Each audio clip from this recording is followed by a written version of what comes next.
Reyes 17:8.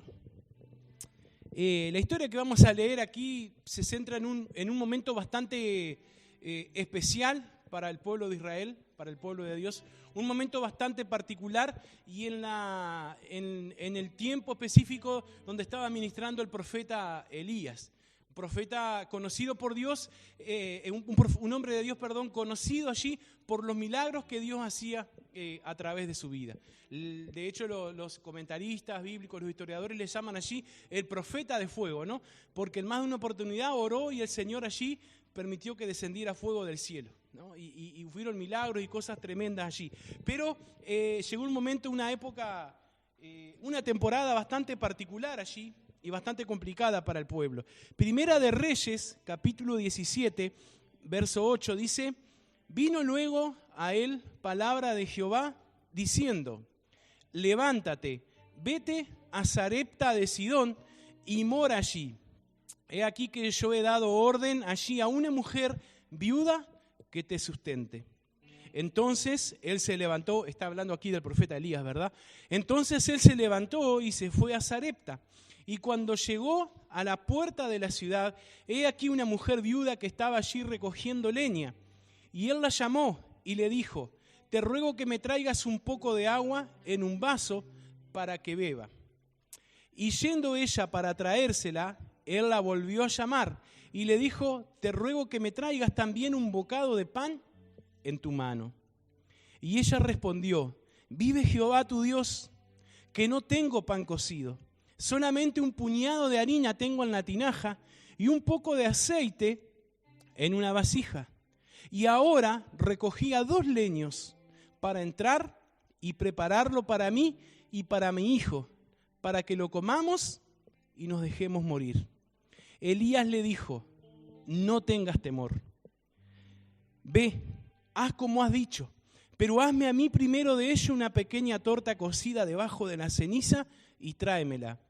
Y después harás para ti y para tu hijo.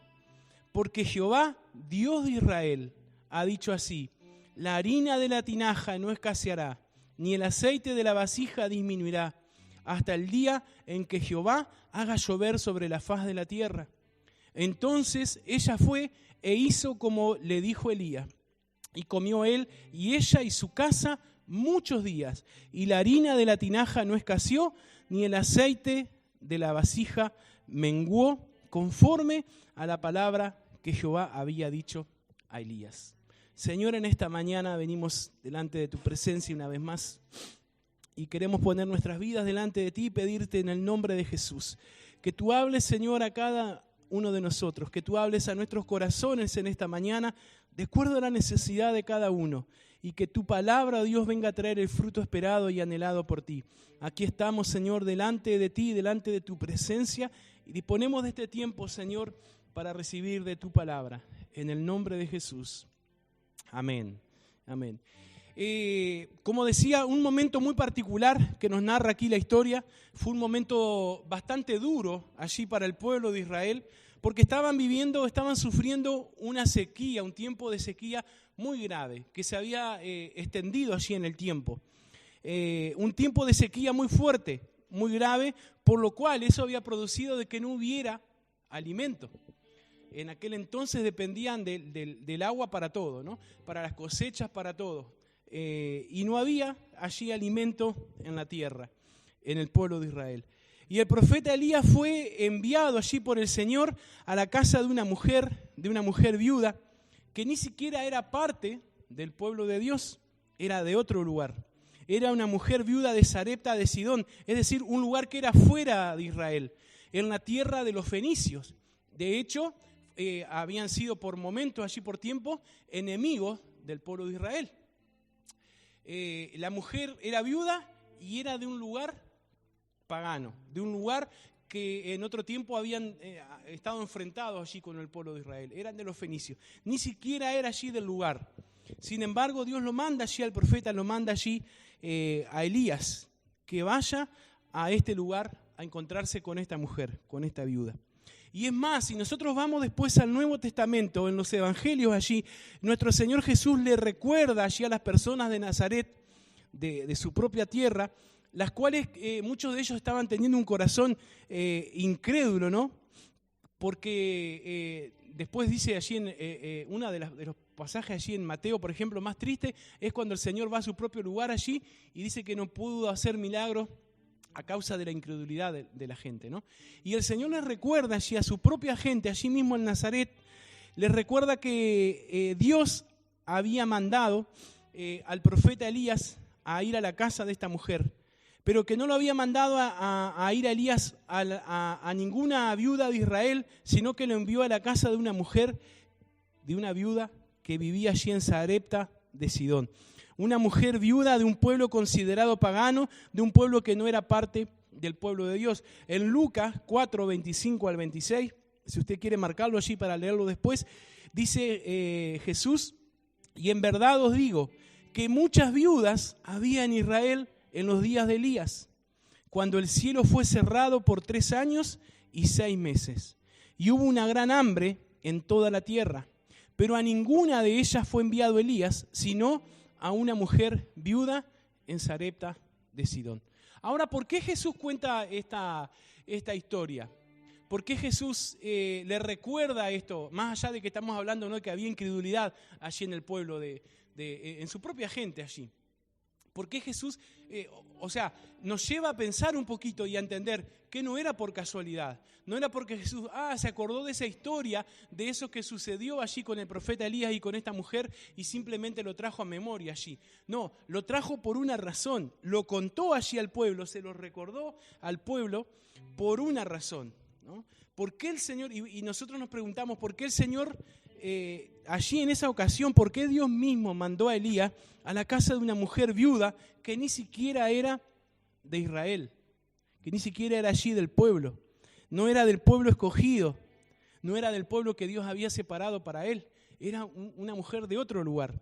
Sin embargo, Dios lo manda allí y encontramos en la vida de esta mujer por lo menos 3 cosas que salen allí, que resaltan, que sobresaltan, que son importantísimas para poder ver y experimentar el poder y los milagros de Dios, como lo experimentó ella en su vida y poder experimentarlo nosotros en nuestras vidas.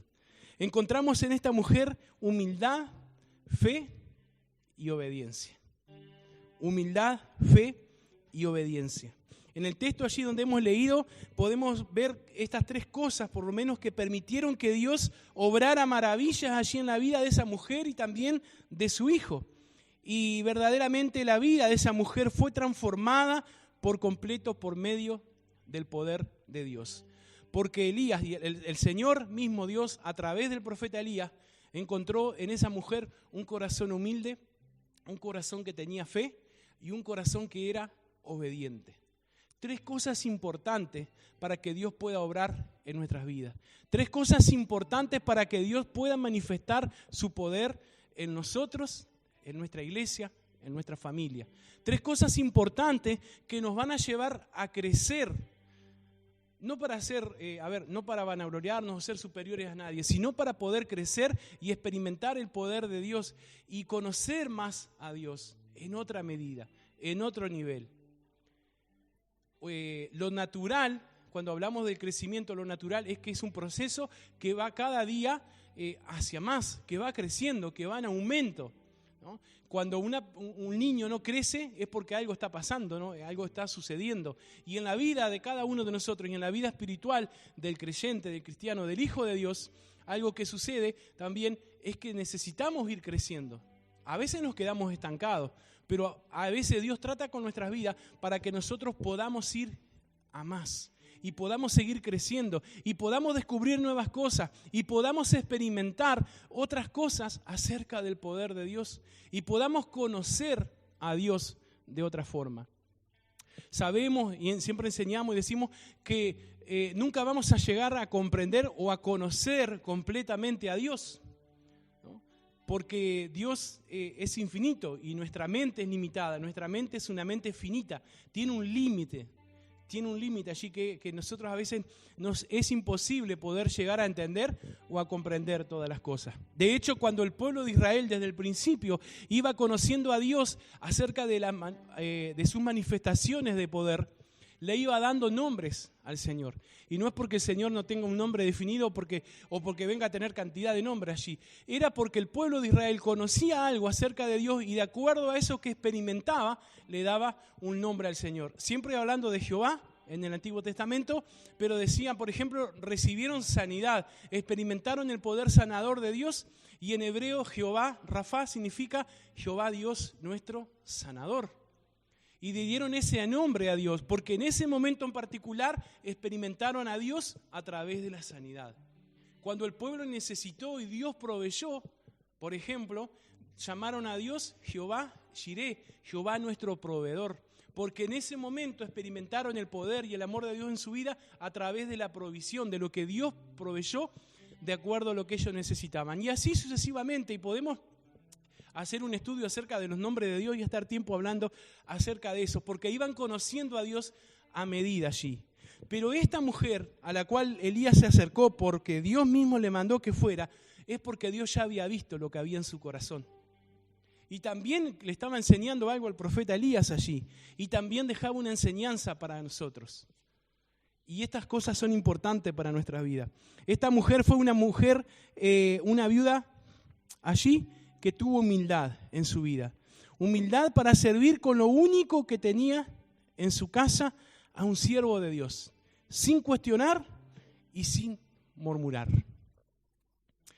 A mí me resulta un poco, las primeras veces que leí allí este pasaje, me llegaba algo incómodo, ¿no? Pero ¿cómo el profeta no tiene consideración? Y le va a pedir a esta mujer, a esta viuda, está bien lo del milagro, lo que iba a pasar, ¿no? Porque nosotros que hoy ya, como dicen, ¿no? Los que ya tenemos el diario del lunes, lo que ya conocemos de todos los milagros que hizo el Señor, tanto en el Antiguo como en el Nuevo Testamento, al comenzar a leer, aunque nunca hayamos leído esta historia, como que ya vamos previendo de que algo va a pasar, de que un milagro va a ocurrir, ¿no? Y bueno, sabemos, después va a ocurrir el milagro y Dios va a proveer. Pero ese no es el punto es lo que Elías le dice, ¿no? Lo que ella le cuenta, le dice, no tengo nada, y fui a juntar allí dos leñitas allí para hacer algo, para cocinar algo con mi hijo, y no nos queda nada. Después, no sé, nos echaremos a morir, nos quedaremos acá encerrados porque no hay nada. No había más esperanza, no había más nada, pero sí había humildad en su corazón, porque Elías le dijo, hace eso, pero primero haceme a mí. Y yo leía eso y como que parece algo chocante, ¿no? Porque el profeta le dice, cociname algo para mí primero. Y yo pensaba, pero estaba el niño, estaba la mujer ahí sola. ¿Por qué primero para ellos? ¿Por qué primero para el profeta? ¿No? Pero era la forma en que Dios estaba tratando de probar esa fe también. De probar y de demostrar que esa mujer tenía un corazón humilde. Y cuando hay un corazón humilde tiene fe para creer en las promesas y en las palabras de Dios, y un corazón humilde no solamente tiene fe, sino que actúa en obediencia a ese poder y a esas palabras y esas promesas de Dios. Porque ella fue humilde, tuvo fe y actuó en obediencia, sin cuestionar. Y hermanos, a veces me incluyo, a veces nosotros somos cristianos tan quisquillosos porque entramos a cuestionar todo, ¿no? Porque cuestionamos lo que sea, cuestionamos la palabra de Dios, cuestionamos a Dios mismo y de ahí para abajo, ¿no? Cuestionamos a todo. No, pero ¿por qué? No, pero vamos a hacer esto y aquello. No, pero ¿por qué? Y como decimos acá en Uruguay, siempre le buscamos la quinta pata al gato, ¿no? ¿Para qué la vamos a hacer fácil si la podemos complicar? ¿No? Y a veces tenemos esa actitud y actuamos de esa manera. Y a veces cuando nosotros actuamos siempre y hacemos las cosas, ¿no? Y nuestro pastor nos puede corregir si estamos mal, pero siempre tenemos a alguien por encima. Lo bueno, ¿no?, de nuestro sistema, hablando de nuestra denominación, es que siempre tenemos que rendirle cuenta a alguien. Porque de otra forma, el ser humano no funciona. ¿Tá? Y está comprobado a lo largo de la historia. Si no le rendimos cuenta a alguien, el ser humano no funciona. Porque el ser humano es lo más tramposo que hay, ¿no? Y lo que tenemos es que dentro de nuestro corazón, que de aquí es donde nace todo, dijo Santiago, de aquí es donde sale todo, ¿no? Ahí podemos decir, pero es tan bueno fulano, pero siempre en alguna cosa le vamos a buscar la vuelta y vamos a tratar de hacer allí la trampa, ¿no? Siempre le vamos a buscar la quinta pata al gato, como dice, ¿no? Pero nuestro corazón muchas veces nos engaña, Por eso a veces escuchamos esas palabras, ese dicho, ay, sigue tu corazón. Mentira, eso está mal. No sigamos nuestro corazón, sigamos a Dios, sigamos su palabra, porque engañoso es nuestro corazón más que todas las cosas. Sé tú mismo, sigue tu corazón. Qué frase más horrible y más satánica, perdón, pero es así, porque nos va a llevar a condenación. No es seguir lo que yo siento, no, es seguir lo que dice la Biblia, lo que dice la palabra de Dios. Y eso es lo que me va a ayudar a crecer y a desarrollar mi fe y a poner por práctica mi obediencia a Dios. Amén. Gloria a Dios. Como decía Gigi Ávila, si no puede decir amén, diga ay, ay, ay. Pero bueno, gloria a Dios por su palabra. Amén, porque nos habla para todo. Y ella fue humilde sin cuestionar nada y sin murmurar. Y a veces nos gusta allí murmurar, ¿no? A veces nos gusta, alguien nos dice algo, decimos, pero no sé qué, y hablamos por bajito allí, o buscamos a otro, ¿no? Porque somos así, a veces buscamos a otro para que apañe nuestra situación, ¿no? Para que apañe nuestra rebeldía, ¿no? Y fulano nos dice algo por nuestro propio bien, o viene el pastor y nos dice algo, o viene un líder y nos dice algo, y nosotros lo primero que hacemos, pero ¿qué se cree? Yo no voy a hacer esto. No, que haga lo que quiera, ¿no? Pero yo no. ¿Qué se cree fulano? ¿Qué se cree mengano? Se cree muy santo, se cree esto. Y actuamos así muchas veces, ¿no? Y a veces cuando uno está del otro lado se da cuenta. A veces he pensado, digo, ay Señor, cuando yo era gurí, tantos dolores de cabeza capaz que le di a mi pastor, tantas cosas, digo, ay Señor amado. Cuando entramos a cuestionar todo, ¿no? Cuando entramos allí a tener esta actitud, ¿no? De ser quisquilloso allí, de estar murmurando de todo, de estar cuestionando todo, cuando Dios nos pide humildad, porque la responsabilidad ahí no iba a ser de ella. ¿De quién era la responsabilidad allí? Del profeta, del hombre de Dios que vino con una palabra de Dios. Y si algo pasaba y algo salía mal, la responsabilidad no iba a caer sobre ella, iba a caer sobre Elías, sobre el profeta, porque venía con una palabra dada de Dios y ella fue obediente y tuvo humildad para reconocer la posición del hombre de Dios, la posición del profeta. Tuvo humildad en su corazón para reconocer esa posición. Y actuó con fe, creyendo que esa palabra venía de Dios. Y puso esa fe en práctica. Y eso se llama obediencia. Esa mujer viuda tuvo fe para creer y confiar que las palabras del profeta Elías venían del Señor y que el Señor mismo las haría realidad. Y que la harina y el aceite allí no iba a escasear. Había una necesidad tremenda, había una sequía. Hoy por hoy estamos viviendo un tiempo de sequía aquí, no es al extremo como fue en esta oportunidad. Nos quejamos un poco allí del agua salada, a alguno que otro le habrá subido la presión un poquito para arriba ahí, ¿no? Y habrán alteraciones y demás. Pero lo que estaba viviendo el pueblo de Israel en ese tiempo en particular era una situación grave, porque había hambre, había necesidad. Y eran, dice, 3 años y medio ya, 3 años y 6 meses. El tiempo pasaba y esa situación se extendía. Y capaz que tenía todo el derecho de decir, bueno, pero ¿qué voy a hacer para vos? ¿Qué voy a hacer para ti? Le hubiese dicho el profeta, con la necesidad que tenemos. O haber cuestionado de miles de maneras, ¿no? Pero tuvo humildad. Y aparte de humildad, tuvo fe. Porque allí creyó lo que el profeta le estaba diciendo, creyó en la palabra que venía de parte de Dios. Y en momentos de escasez, en momentos de necesidad, en momentos de crisis, en momentos donde hay que tomar decisiones, en momentos donde hay que tener una actitud de humildad para reconocer que algo viene de Dios y que es lo mejor para nosotros, aunque nos cueste, aunque nos duela, aunque nos ponga allí quisquillosos, debemos de actuar en fe y creer en la palabra de Dios. Y creer que Dios siempre, hermanos, siempre respalda su palabra. Todos nosotros nos podemos equivocar, pero Dios no se equivoca. Y su compromiso, Dios está comprometido con su palabra, con lo que Él promete aquí. Y si Él dijo que no hay justo que sea desamparado ni su descendencia que mendigue pan, así será. Y si Él dice que va a estar con nosotros todos los días y permanecemos en Él, así será. Y cada una de las promesas y las palabras que Dios tiene aquí son para nosotros. Y su compromiso está con su palabra. Dios está comprometido con su palabra.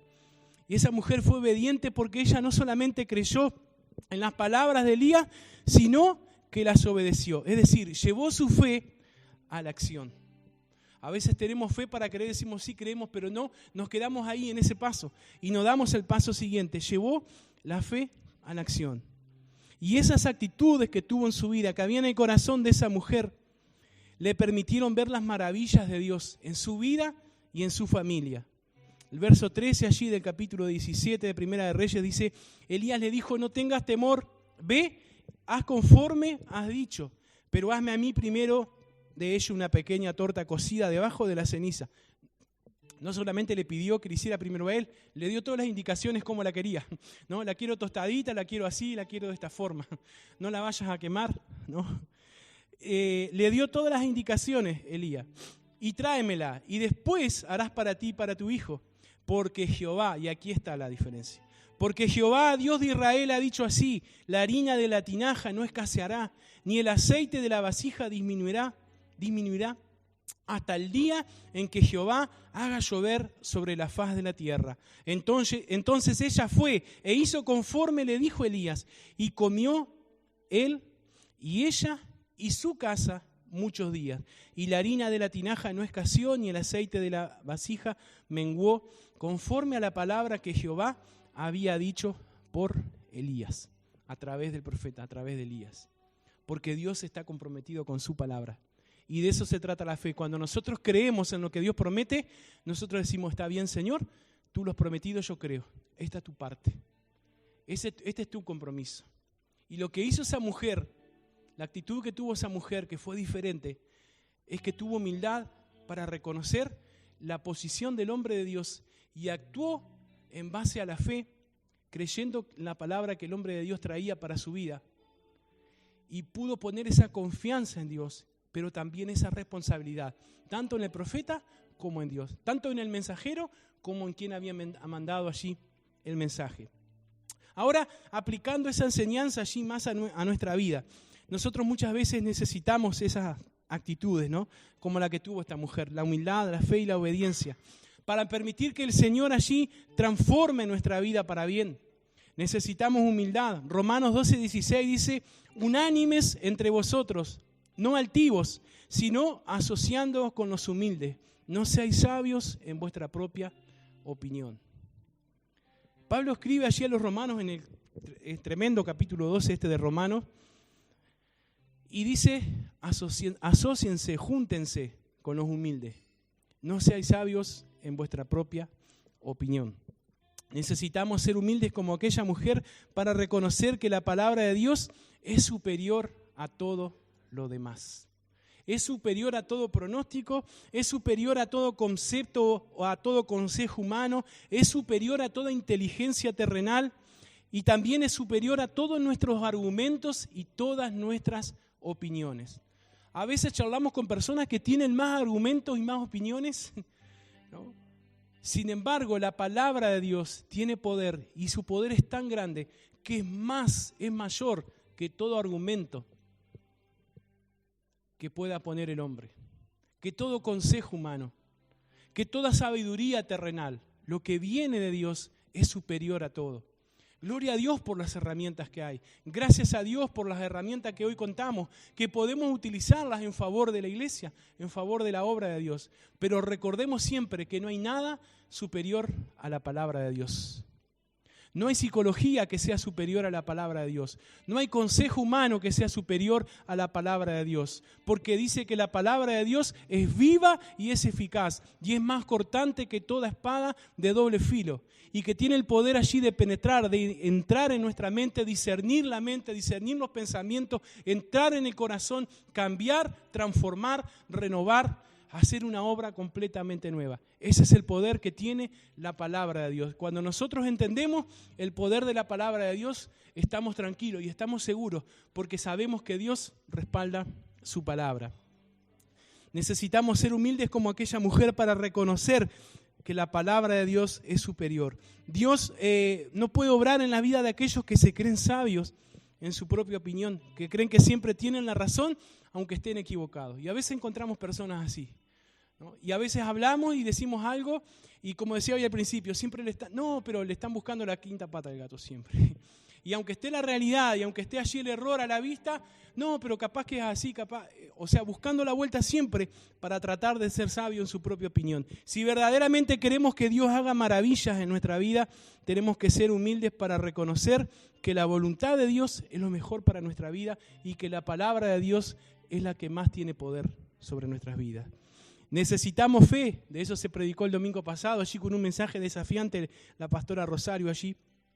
Marcos 9:23, Jesús le dijo, si puedes creer al que cree, todo le es posible.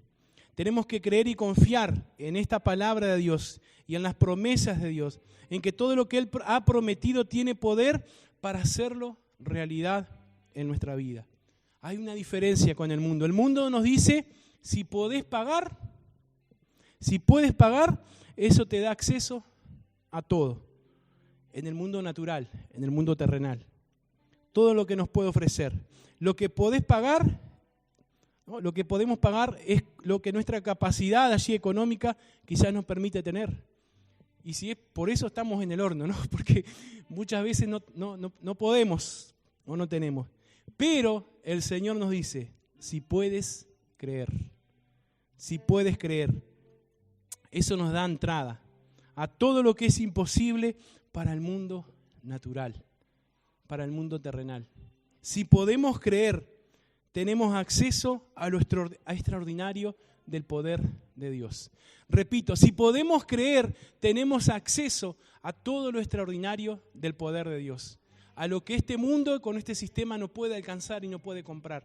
Nosotros, aquel que es hijo de Dios, tiene la potestad y tiene el poder para acceder a todo aquello, a lo imposible, a todo aquello que Dios tiene preparado para los que le aman. Amén. Y para terminar, ya al final, necesitamos obedecer. Y esa es la parte donde a veces fallamos, ¿no? Porque como decía, tenemos fe para creer, pero nos falta dar ese paso de obediencia. Josué 1:8 dice, nunca se apartará de tu boca este libro de la ley, sino que de día y de noche meditarás en él, para que guardes y hagas conforme a todo lo que en él está escrito, porque entonces harás prosperar tu camino y todo te saldrá bien. El Señor le habla esta palabra a Josué y le dice, nunca se aparte de tu boca, nunca se aparte la palabra de Dios de tu vida. Si verdaderamente estamos dispuestos allí a creer y a confiar en Dios, tenemos que estar dispuestos también a obedecer su voluntad, aunque muchas veces no la comprendamos. Porque pasa así. Muchas veces no vamos a comprender totalmente la voluntad de Dios. Y cuando nosotros no entendemos algo, no comprendemos algo, actuamos de esta manera. Por eso es que le buscamos la vuelta. Por eso es que vamos y le buscamos la quinta pata al gato, porque no entendemos completamente todo o no comprendemos realmente la voluntad de Dios. Pero cuando nosotros tenemos fe para creer en su palabra, Dios nos pide fe para actuar en obediencia. Por eso van juntas estas cosas.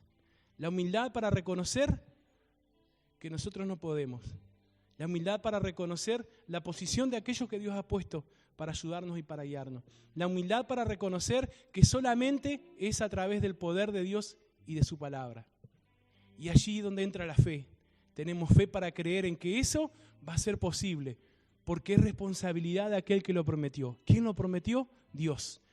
¿Quién lo promete? Dios en su palabra. ¿Quién lo promete? El Señor a través de una predicación, a través de una palabra que recibimos. Y en base a eso actuamos en obediencia. Sin cuestionar, sin murmurar y sin allí buscarle la vuelta. Porque sabemos que la voluntad de Dios, aunque no la entendamos, aunque a veces duela y a veces cuesta, es lo mejor para nuestras vidas. Es buena, es agradable y es perfecta. Porque Dios tiene lo mejor para cada uno de nosotros. Amén. Y no es una frase linda armada allí, no, de verdad. Dios tiene lo mejor para cada uno de nosotros cuando hacemos su voluntad. Cuando entramos allí un poco a cuestionar o a dudar, vamos retrasando esa obediencia a Dios. Pero cuando decidimos creer firmemente en su palabra y en lo que Él puede hacer y en lo que Él prometió, Él va a cumplir. Vuelvo al principio, ¿no? Allí, Si alguien lo lee allí naturalmente, dice, pero qué raro, ¿no? ¿Por qué el profeta le dijo eso? ¿Por qué actuó de esa manera? ¿Por qué le pidió primero para él, siendo que el niño allí estaba con hambre, que ella misma, la viuda, estaba con hambre, ¿no? Pero estaba Dios tratando allí de que todos vieran y que hasta el día de hoy, hasta que el día que el Señor venga, se siga hablando de esta mujer, de la humildad, de la fe y la obediencia que el Señor encontró en su vida, siendo que era una mujer extraña, una viuda extranjera de otro lugar, que no pertenecía al pueblo de Dios. Pero a partir de ese día pudo experimentar el poder de Dios en su vida, porque el poder de Dios está para todo aquel que cree. De eso se trata el Evangelio. Y el Evangelio es poder de Dios para todo aquel que cree. Amén.